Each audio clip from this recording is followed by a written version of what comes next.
President Trump, sir, how confident are you, sir, there will be peace in Lebanon? How confident are you that there will be peace in Lebanon? Yes.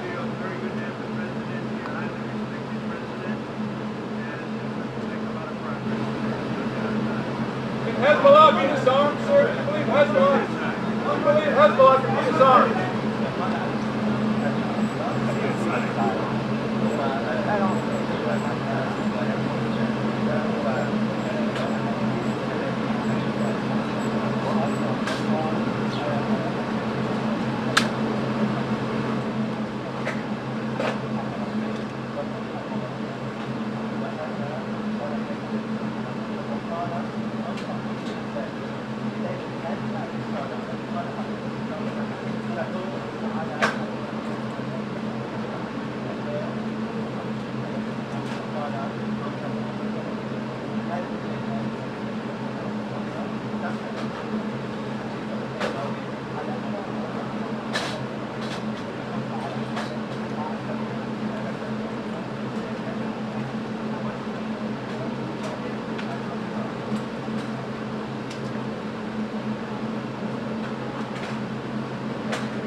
Sending. Me too. Yeah.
It's a quick. It's like you never know. All right. So they didn't normally let us in before the press? No. Okay, great. Or like before they've even lined up. No. Yep. Excuse me. Decker, can you move just an inch? Can you scoot just an inch?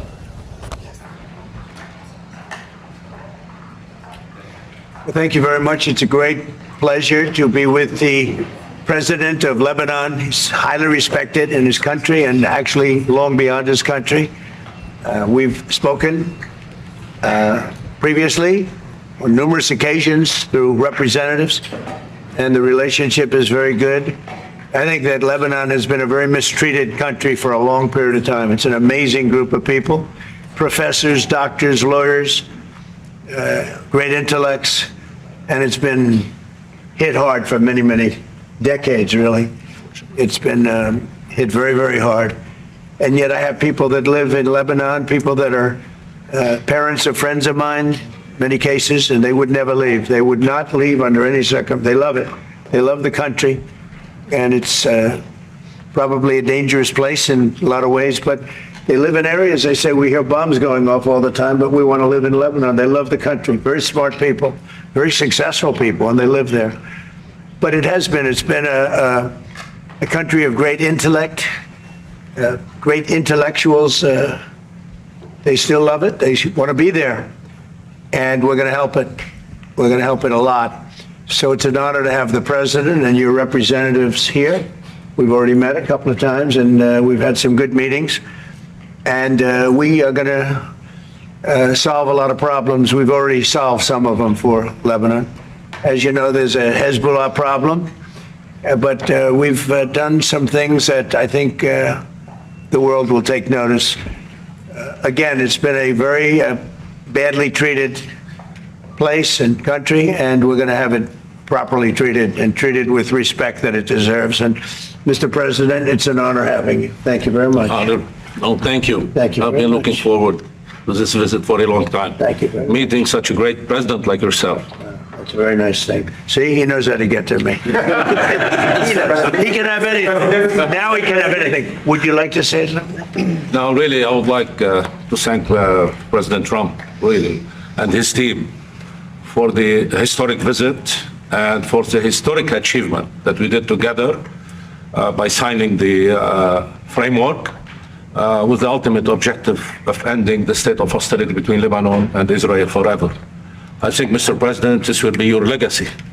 Together, we'll be able to achieve this objective. It's about time for Lebanon and for the whole region to be stable and secure. And I know your vision is peace, your vision is stability, and I think my vision coincides with your vision. And together, I think we will be able to achieve and to score success in that regard. I agree with that. I do agree with that. And you have tremendous spirit on your side. You have people that love that country, and they're going to make it work. We got to make it work. Right. Thank you very much.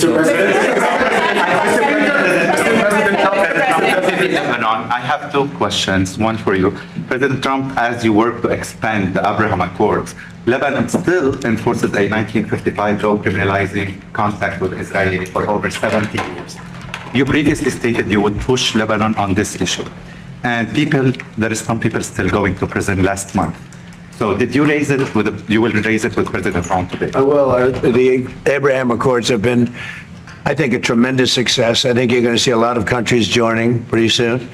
As you know, we have our original group, and it's so successful for them. Economically successful. It's been that nobody left, even during this time of conflict. So, no, I think Lebanon has a very important place.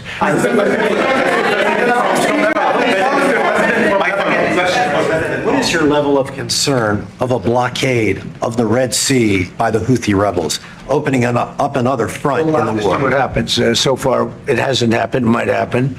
But we take care of things. If something like that happens, we take care of it. You know, we've done that with the Houthis before, and we haven't heard from them in a while since we did what we did originally. That was about 45 days of very powerful action we took against the Houthis. And we've had no problem with the Houthis. They've had no problem with us for a long period of time, including during this conflict. I think that if there is something like that, we'll just have to take care of business. The Speaker of the Lebanese Parliament rejected the agreement between Lebanon and Israel and he said it's a sedition. It's going to cause civil war. He's the Speaker of the Lebanese Parliament and he speaks for Hezbollah. He's the Hezbollah big brother. What do you have to say about that? Well, maybe I'll let you speak to that. Actually, the framework doesn't require the endorsement of the parliament. Okay, it's part of our constitution. It's a prerogative of the president, and we are committed to it. And I think the Speaker of the Parliament is really wants to see the end of this war. He's from the south, and he knows he did his best to rebuild the south, but unfortunately the south being destroyed in front of his eyes. So he's actually supportive of what we are doing, but we need to be careful. His position as a speaker and as a leader of the Shia community, we have to understand how critical is his position. But I can tell you that Speaker Berri is a man of state. He's supportive of what we are doing, and he's supportive of ending the state of hostility, ending the war once for all. I think when he sees, because I've heard that, he's a good person, good man. And when he sees the progress made, I'm sure he's going to come on. From NCI TV from Lebanon. I have two questions, please. When will the Israeli army fully withdraw from Lebanon? Is there a clear timeline for that? And last question, please. Last week you met with the Iraqi Prime Minister and discussed him or described him as handsome and saying he could become one of the best leaders in the Middle East. How do you describe? Which one are we talking about? The Iraqi Prime Minister. Yes. How do you describe President? Well, I'd say he's handsome also, and I think he could become one of the most important leaders in the Middle East, actually, if we do this, because they've been trying to do this for decades, right? Decades and decades. So if I made that statement about somebody else, I would put him in the same category. When the Israeli army withdraw from Lebanon, is there a clear timeline? They're in the process of doing that. They're in the process of redeploying to other sections. And again, they get along very well. That was a great agreement they signed with Lebanon, and they're redeploying. Mr. President. The Lebanese army needs help, and the United States said that it's very important for the Lebanese army to take over the villages that Hezbollah withdrew from. Well, how are you going to help him, and how this income is going to be speaking about that today. Sure, that they will be in the We'll south. be speaking about that today with your president, and we have some very concrete plans already in store for that, with others going in and helping. But they're also becoming much more self-sufficient. And we will be speaking about that. That's one of the subjects we're going to be talking about. Thank you, Mr. President. My question is, the Lebanese army said today that Israeli forces opened fire in proximity to the Lebanese trying to deploy in one of these pilot zones. This is day 2 of the pilot zones. Are you prepared to take any additional steps to put pressure on Israel to withdraw, which I believe President Aoun is planning to ask you? Well, look, I just heard about that before this conference just happened, and we'll be looking at that, yeah. Mr. President, there are no signs that Iran is ready to stop fighting. So what is the plan? Is the plan to just keep bombing until they give up? There are no signs. Why, do you know something that I don't know? Will they continue to attack our allies and You kill don't know Americans? what the dialogue is behind the scenes, that they want to meet desperately to try and end it because they're getting decimated. You don't get that when you listen to your fake station, but you don't know. You don't know anything. So talks are you know still something that I possible, don't know? Do you know something I don't know? Well, tell us. I will tell you, they want to desperately meet, and until they're ready to meet in a meaningful way, we have no interest in even. So the Mr. President, are you planning on putting any pressure or consequences on China for what you announced about them meddling in the 2020 election? Well, we're going to talk to them about it. It took place a long time ago. I think China's maybe a little bit different today than it was then. But look, they do things and we do things to them. I'll be honest. We do things to them too. It's not a one-way street. But we'll be talking to them. Yeah. Mr. President, it's something that doesn't get talked about a lot, but the Border Patrol recorded 14 consecutive months, no releases at the southern border.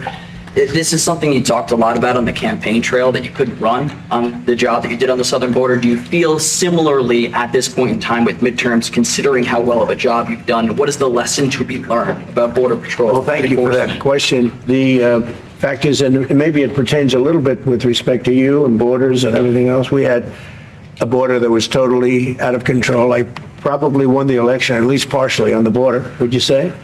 And the border now, we literally in 14 months, I think it came out this morning, actually, it was just announced that in 14 months we had nobody coming through, zero people. I have to understand, millions came through, and we had zero people come in illegally into our country. And that's made by people that happen to be Democrats, largely Democrats, the people that do those stats. And I'm sure they don't like saying it, but we really had virtually nobody coming in, and they actually say nobody, not even virtually. So it's amazing what's happened there, and very people talk about that anymore. You know, they don't like talking about that. They don't like talking about Venezuela, where we lost no people. I'll be going to Dover for something that I feel is it's a great honor for me to do it. These are people that want it, and they feel like I do, that Iran cannot have a nuclear weapon. Very simple. It's a very simple dictum. They cannot have a nuclear weapon, and they won't have. They're not going to. They have no chance of having a nuclear weapon. And as far as Iran is concerned, I'll let Pete maybe say a couple of words, but we are doing very well. We are degrading them at levels that nobody thought was possible. They're being degraded really so seriously. They did slip something through in Jordan, and if we had other operators, would not happened, unfortunately. But because we have the best equipment in the world, we've stopped almost everything. But when you let other people do your job, with the United States, we let other people do the job, and sometimes it doesn't work out so well. But we're going to be going and paying our respects at Dover. Pete, would you like to say just how we're doing, generally speaking? Well, it'll be an honor as well to join you at Dover to recognize these incredible Americans who committed to the cause just like you are. Something no president's been willing to do. For 47 years, they built up a conventional capability like the North Koreans did. Remember, that's how North Korea made their way to a bomb. So much weaponry that no one was willing to stand up to them. President Trump was, and it continues to this day. Iran's been given every opportunity to negotiate, to show that they're reasonable on the Strait of Hormuz. But if they're going to shoot at commercial shipping, then we're going to hit them, as the president said, 10 times harder, which every night we're degrading them further and further. And the president has all the options necessary.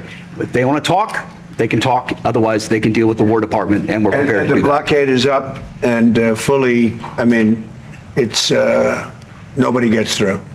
Nobody gets through the blockade. It's like a steel wall. Thank you, Mr. President. Yesterday, there was another attack on an ICE facility, this time in New York City. What, in your view, is prompting these attacks, and do you have a message for those who are attacking ICE? You're talking about the fire that was set in front of the federal building? Well, this is what's happening with the people that they allowed to come into our country. They shouldn't have allowed them to come in. They shouldn't be here. They're radical lunatics, and I'm getting them out.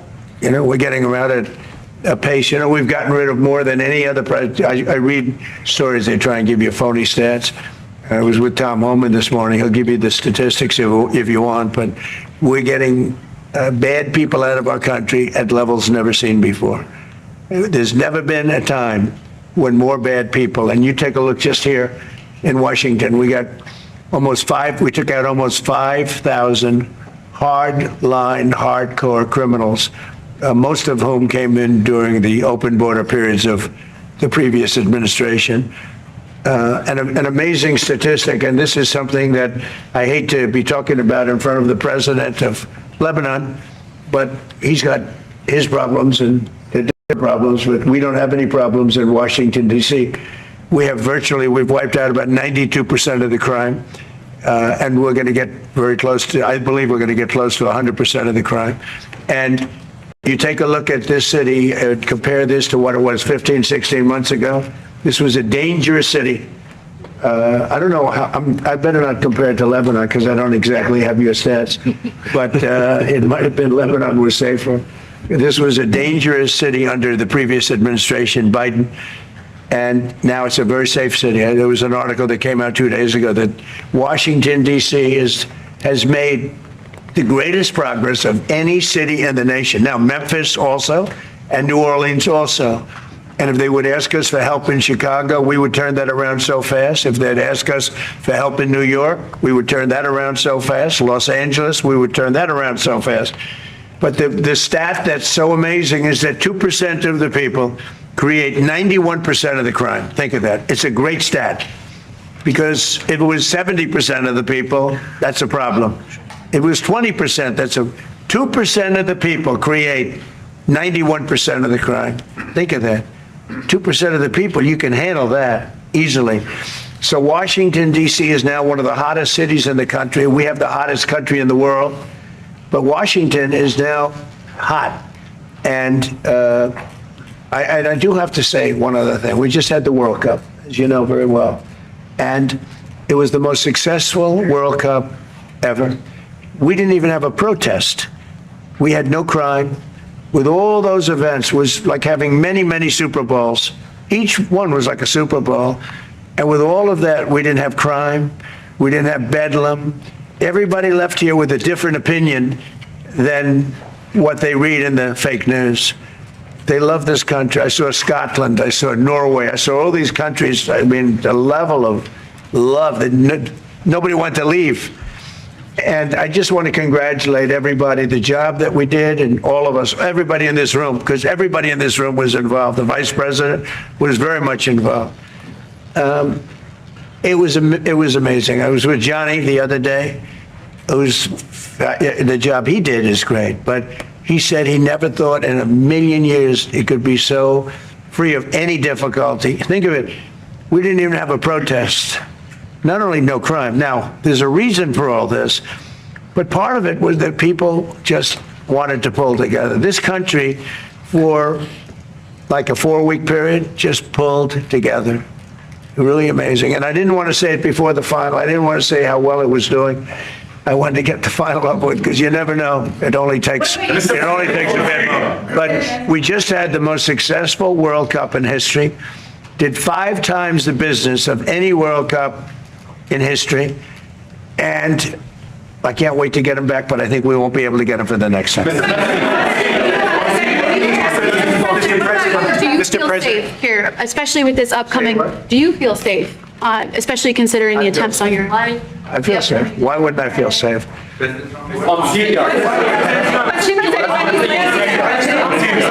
I'm Pedro Ghani from Al Jadid. Are you still speaking with Hezbollah? You said in previous interviews that you're speaking with Hezbollah. I say that, but I would speak to Hezbollah, yeah. I speak to everybody. I'll speak to people that a lot of people think I shouldn't be speaking to, and things work out. Mr. President, I would say this, if the president wanted me to speak to Hezbollah, you know, he's lived with Hezbollah for a long time. And if the president wanted me to speak to Hezbollah, I would. You know, I would. Mr. President, follow up on Iran. If the Iranians do not make a deal ultimately, how long will it take for you to stamp out their threats to the Strait and enable full shipping? So if we left right now, it would take Iran 20, 25 years to rebuild. Okay? And we're not finished at all. But if we left right now, it would take them a long time, years to rebuild. But we're not leaving right now. So we've had a big impact on Iran. If we didn't do what I did with regard to 2 things, the Iran nuclear deal done by Barack Hussein Obama, I terminated that. If I didn't terminate it, you wouldn't have Israel right now, because they would have had a nuclear weapon years ago. And if we didn't do the B-2 bombers knocking out the nuclear sites a year ago, one of the first things we did early in the administration, they would have a nuclear weapon, and you wouldn't have Israel, and in my opinion, you wouldn't have various other countries in the Middle East. They'd all be gone. They would have been terminated, extinguished. But I believe that by doing what we did, by terminating Iran, who's very evil people leading that country. You saw the number of protesters that they killed, 52,000 plus. I put a couple of them up today, young kids that kill them. They kill them like they're candy. It's crazy what they do. They treat them so badly. They're just killing people just at random. Over 52,000 people, and nobody talks about it. But if I didn't do the attack on their nuclear sites, or if I didn't terminate the Obama agreement with Iran, which was it was an absolute hit on having them that was a road to a nuclear weapon. And our deal will be a wall. It already is. They can't have a nuclear weapon right now. It would take them years to produce it. And we will absolutely attack the new site that they're talking about. I mean, how about these people? They're in this because of nuclear weapons, and they're trying to possibly reconstitute a site. We'll hit that site. Any site where they're even thinking about nuclear, we'll be hitting it very, very powerfully. Now, nobody knows, except the Iranians, the damage that we've done to them. We have done damage that will take them 20, 25 years to recover from. So if we left tomorrow, we had a big success, but we're not leaving tomorrow. Their ability to threaten the street, though, that's the question. There's a bill right now that's being considered that would allow illegal aliens who are working in farming to get legal status. Do you support that legislation? I don't know about it. I'll take a look at it. Last night, the Canada tariffs. One, are those a response to the wildfires in? No. That's separate. We're looking at that separately. And what, is there anything Canada It's only can do? response to the way they've treated our farmers and our people. Yeah, Canada's been very, very tough on us over the years, for many years, and no other president's done anything about it. I love Canada. I love the people of Canada. Many friends that live in Canada, but their leadership, from Trudeau to the current leadership, I mean, in all fairness to them, they need us to survive. Without us, there's no way they can survive. So, but they've been very, very tough over a period of the last 50 years, actually. Is there On Syria, Tony Murad at DCI TV from Lebanon. Do you still support Syria entering Lebanon to disarm Hezbollah? You mean coming in and doing something with Hezbollah? Yes. Well, it's a concept, we get along very well with the president of Syria. He's done a very good job. I wouldn't be surprised if this gentleman's going to do a job just like that. He's done a very good job. He's pulled Syria together. He would like to come in and do something with Hezbollah. He's been fighting Hezbollah for a long time. I think it'd be very effective. So it's something I think about. On tariffs, you increased tariffs on Canada yesterday. Can you say if you still expect to impose tariffs on the wildfire problem? And can you say when you might impose 301? A lot of damage has been done. They're not managing their forests properly, and the wind has a tendency to blow right over New York City, right over, you saw Detroit, they had to close the whole place. Michigan was really affected. They had to close businesses for 4 days. It's very serious what they're doing, and they don't seem to be able to do anything about it. If they managed their forests, they wouldn't have the fire. Do you believe that Iran is trying to impact the midterm elections by threatening the Strait of Hormuz? They won't have any impact on me. I'm just going to do the right thing. I don't view it as, gee, we're having an election in a period of time. Everyone says, oh, I'm doing something before. No, the election, I can't think about that having to do with this. I think people are very impressed. I mean, we took over Venezuela. We now have a great relationship with Venezuela. We went to war with Venezuela, and the war ended in one day. And we have now an incredible relationship with Venezuela. We're taking out millions of barrels of oil. They're making more money now than they ever made before, ever. And we're making a lot of money. We paid for the war many times over with Venezuela. We lost nobody. We didn't lose one. And it was a violent attack. As you know, we took out a man who was a very evil man. What he did was very evil, in many different ways. We took him out. But Venezuela, they said the same thing. When I did Venezuela, everyone said, because look at the drugs, look at what they did, where they took all of their prisons, they opened up their prisons, and they have everybody in a prison come in through Biden's absolutely insane open borders policy. And we did that in one day. Think of it. And now we are working very closely with the administration, and we get along very well.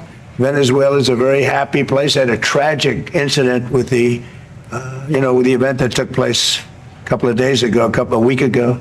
What a terrible thing that was. They had a movement, a shifting of earth that was unbelievable. They'd never seen anything like it. A lot of people were killed. So it's all unrelated. But by the way, we were the first ones there to help. We were there to help Venezuela. It was an earthquake, I guess you'd call it. It was a pretty massive earthquake. And we were able to do a lot of good, but they lost a lot of people.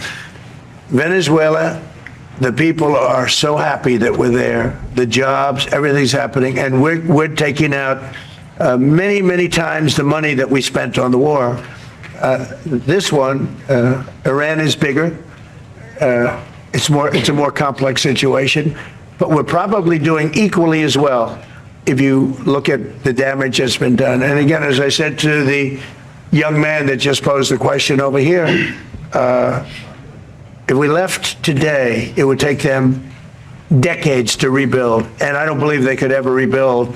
And honestly, they haven't seen anything yet. We've been nice. We've been nice.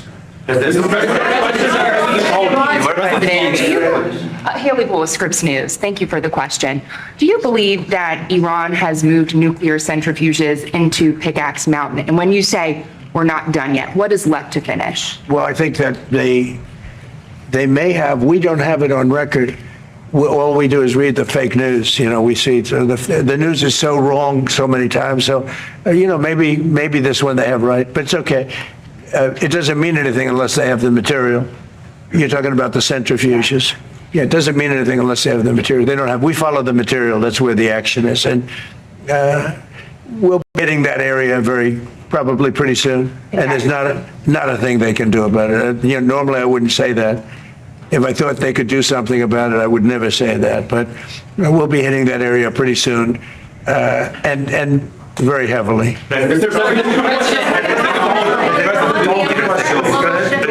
Two years ago, during the campaign, I interviewed you, and you told me on MCV Lebanon that the peace will happen in Lebanon. And every word you said during the interview, it's happening today. Like from the first day in the administration, you were working hard for peace. I've been here daily. I understood Lebanon, and I understood how horribly Lebanon has been treated as a country. They've been like a whipping post. What's happened with Iran and with Hezbollah. But Lebanon's been treated very incredibly badly. And maybe I'm a little prejudiced in favor of Lebanon because I have so many Lebanese friends. You're not at all. But there's so many Lebanese friends. And so I understand Lebanon. Tom Barrack is Lebanese, the ambassador. The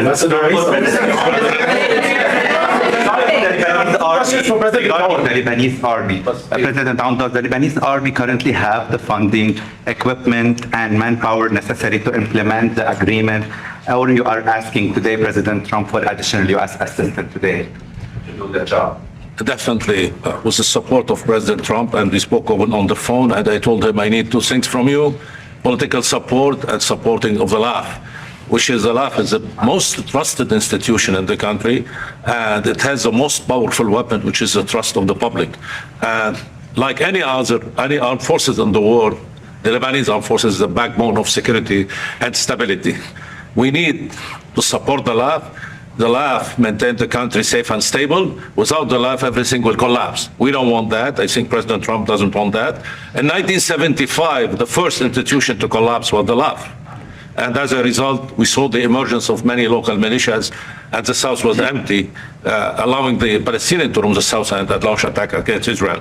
We don't want to see that back again. All we're asking is keep supporting the LAF, and they know that the LAF is doing great job, performing its duty to the fullest. I fully trust the LAF. I fully trust the leadership of the LAF. They did a great step forward with the recent signing with Israel. That was a big step. Are you going to allow direct flights from America to Lebanon again. I'm Pedro I from. can see that happening, absolutely. Question for President Aoun, from LBCI TV. So Ambassador Issa, the U.S. Ambassador to Lebanon, Michelle Issa, told me that the President Aoun would not leave Washington empty-handed. What concrete outcomes will you bring back to Lebanon? You'll find out.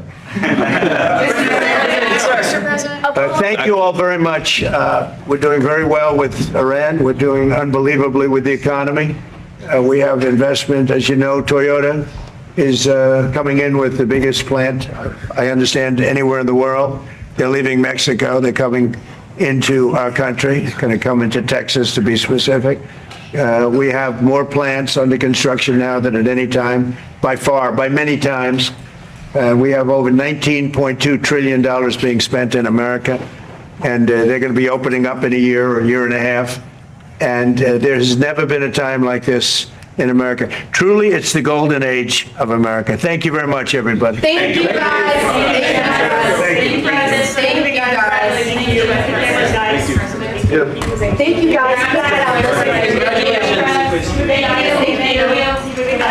you,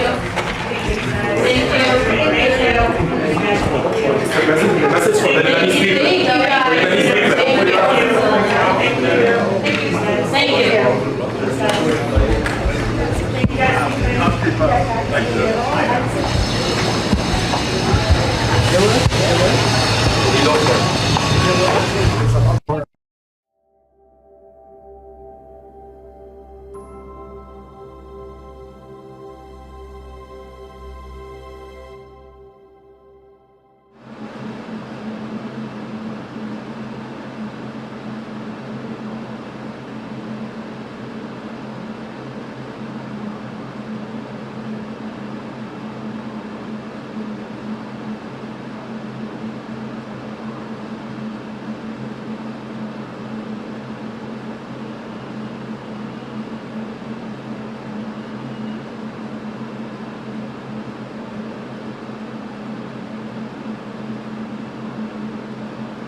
grow.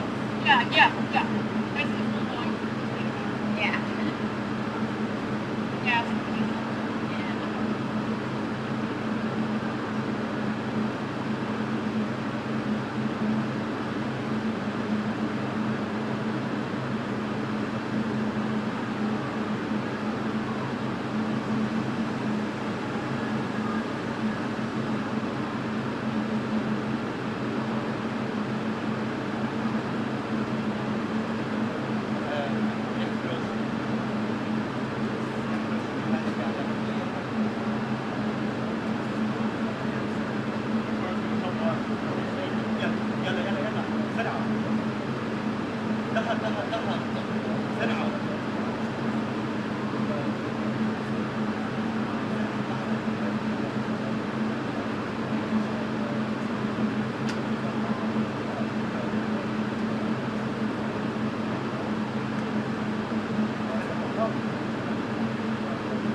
نقاط لكي نقاط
فخامة الرئيس كده اللقاء. فخامة الرئيس. فخامة الرئيس. فخامة الرئيس.